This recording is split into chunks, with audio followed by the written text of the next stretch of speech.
প্রথম যে ধাক্কাটা খেয়েছে শ্রমজীবী খেটে খাওয়া মানুষ তথা হকাররা।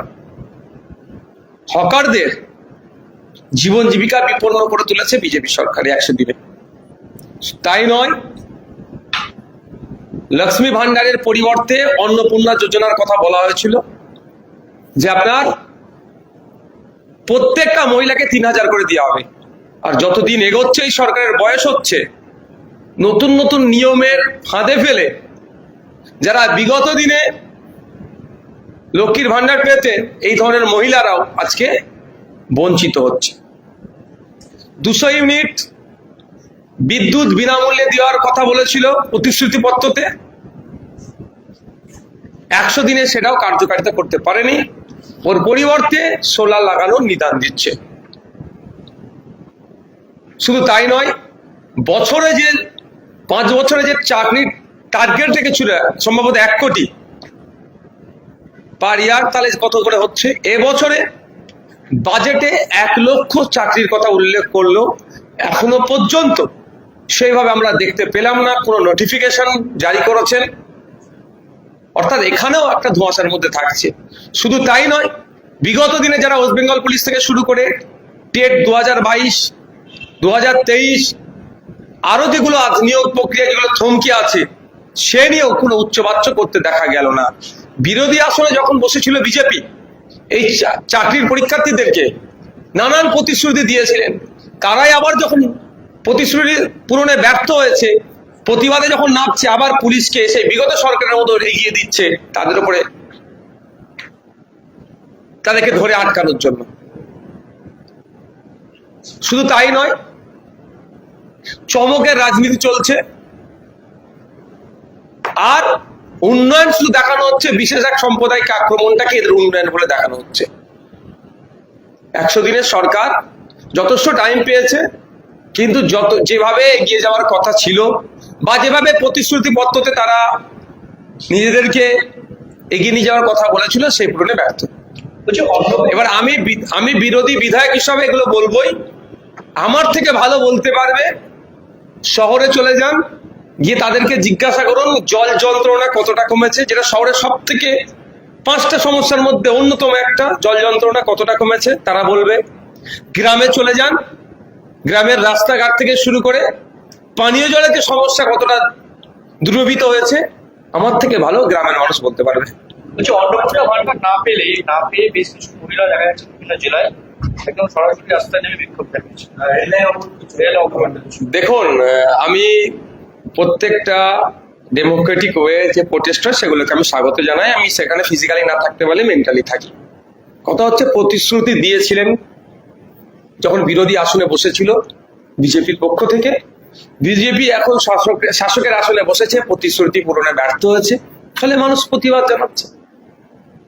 আমি একটা কথা হাউসের মধ্যে বলেছি, আজকেও বলছি, যে সার্ভে করা হোক, যারা পুরুষ নাকি অভিযোগ পুরুষ অনেক ঢুকে বসে আছে, কত আছে, তাদের বিরুদ্ধে অ্যাকশন নেওয়া হোক। তাদেরকে বাদ দিয়ে যেভাবে প্রতিশ্রুতি দিয়েছে ওভাবেই প্রত্যেকটা মহিলাকে 3000 টাকা অন্নপূর্ণার যোজনার মাধ্যমে তাদেরকে দিতে হবে, এটা আমার দাবি।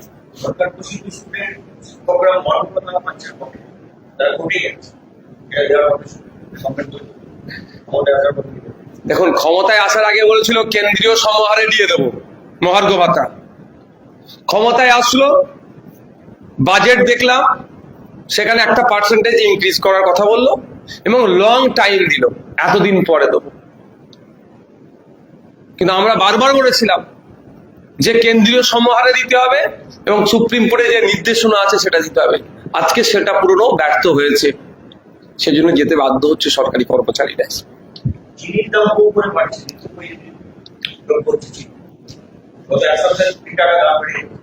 দেখুন,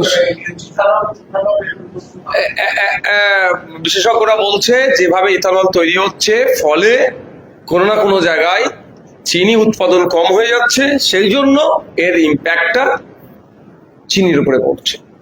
সমস্যা হচ্ছে এই যে ইথানল নিয়ে তাহলে 2 রকম ভাবে আমরা আক্রান্ত হচ্ছি। E20 দ্বারা আমাদের গাড়িগুলো নষ্ট হচ্ছে, একভাবে আক্রান্ত হচ্ছে। দ্বিতীয় হচ্ছে চিনির দাম বেড়ে যাচ্ছে, ওখানে আমরা মার্কেটিং প্রাইস হাইক হয়ে যাচ্ছে, জড়া দাম আমাদের কিনতে হচ্ছে। সরকারের কাজটাই কি? জনগণকে একটু সুযোগ সুবিধা বেশি করে দেওয়া, মার্কেটকে কন্ট্রোল করা, ভারতবর্ষের নাগরিক যারা আছেন, বাংলার নাগরিক যারা আছেন, তাদেরকে এই যে নিত্য প্রয়োজনীয় জিনিসগুলো আছে সেই দামটা আন্ডার কন্ট্রোল রাখা। তার পরিবর্তে কি দেখছি, একের পর এক দাম বেড়ে যাচ্ছে। কন্ট্রোল তো দূরের কথা, বকলেবে দাম বেড়ে যাওয়ার কারণই এই বিজেপি হয়ে দাঁড়াচ্ছে।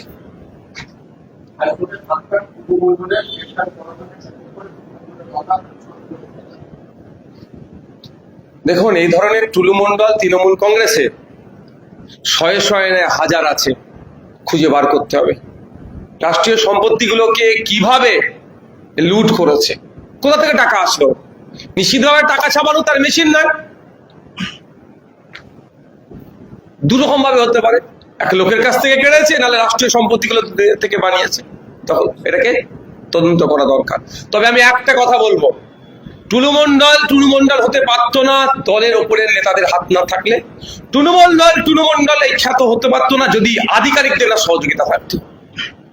শুধুমাত্র টুলুমণ্ডলকে ধরলে সমস্যার সমাধান হবে না। আগামী দিনে যদি এই সমস্যা গোড়া থেকেই সমাধান করতে হয়, ওই সময় ওখানকার আধিকারিকদের সাথে টুলুমণ্ডলের কি সম্পর্ক ছিল, কি আদান প্রদান কি হয়েছে, সমস্ত বিষয় পুঙ্খানুপুঙ্খ তদন্ত করা হোক, এবং কোন উচ্চ নেতৃত্বর ইশারাতে এই কর্মকাণ্ডগুলো চালিয়ে যেত, বালি পাথর কয়লা ইত্যাদি রাষ্ট্রীয় সম্পত্তিগুলো চুরি হতো, এটা দেখার দরকার আছে। তাহলে এগুলো সমাধান হবে, অর্থাৎ আগামী প্রজন্মের জন্য দৃষ্টান্ত তৈরি হবে, দুর্নীতি কম হবে। আর অন্যথায় শুধু জনপ্রতিনিধি বা বিরোধী দলের নেতা নেতাদের ধরে টানাটানি করলে দুর্নীতি চিরতরের জন্য মুছবে না। কারণ একটা দুর্নীতি হলে যেমন জনপ্রতিনিধিরা যুক্ত থাকছে, চিৎকার করে বলছি আমি, সাথে সাথে এটাও চিৎকার করে বলবো, আধিকারিকরাও কোনো অংশে পিছিয়ে নাই।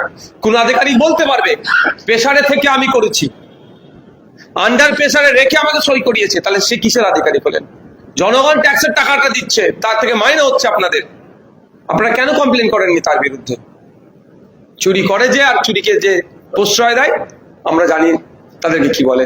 জঙ্গি সন্দেহে এসটিএফ ইসলামপুরকে একজনকে অ্যারেস্ট করেছে। তিনি আবার স্থানীয় তৃণমূল ব্লক সভাপতি ভাই।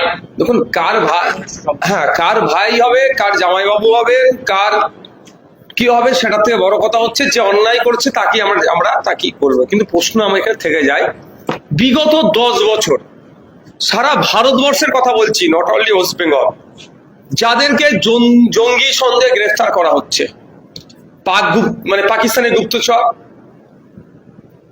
জঙ্গি আমাদের ডেটা দিয়ে দিচ্ছে বিদেশকে, যে লাস্ট 10 বছর যাদেরকে গ্রেফতার করা হচ্ছে তাদের স্ট্যাটাস কি, কজন শাস্তি পেয়েছে, এই প্রশ্নটা আমি আজকে তুলতে চাই।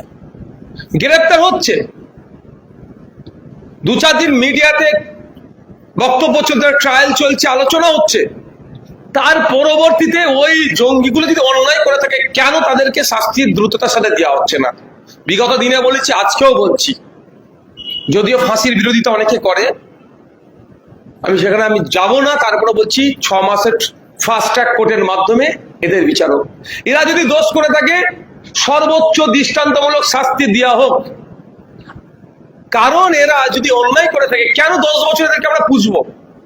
অন্যায় দেশে থাকবে, দেশ বিরোধী কাজ করবে, দেশের ভাত ডাল খাবার নিয়মিত খাবে, কেন আমরা এদেরকে পুষবো? এদেরকে সর্বোচ্চ শাস্তির ব্যবস্থা হোক।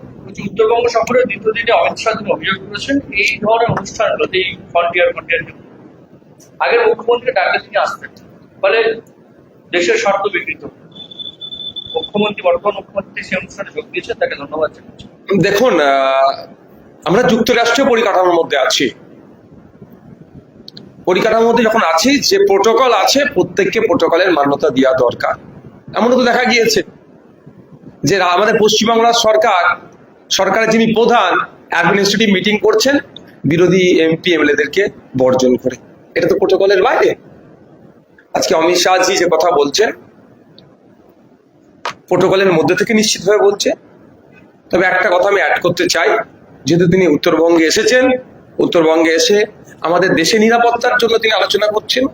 শুধু উত্তরবঙ্গ নয়, পাঞ্জাব, গুজরাট, ওদিকে আপনার রাজস্থান সহ ত্রিপুরার যে বর্ডার স্টেটগুলো আছে, সেগুলোকে আরো বেশি করে নজর দেওয়া দরকার।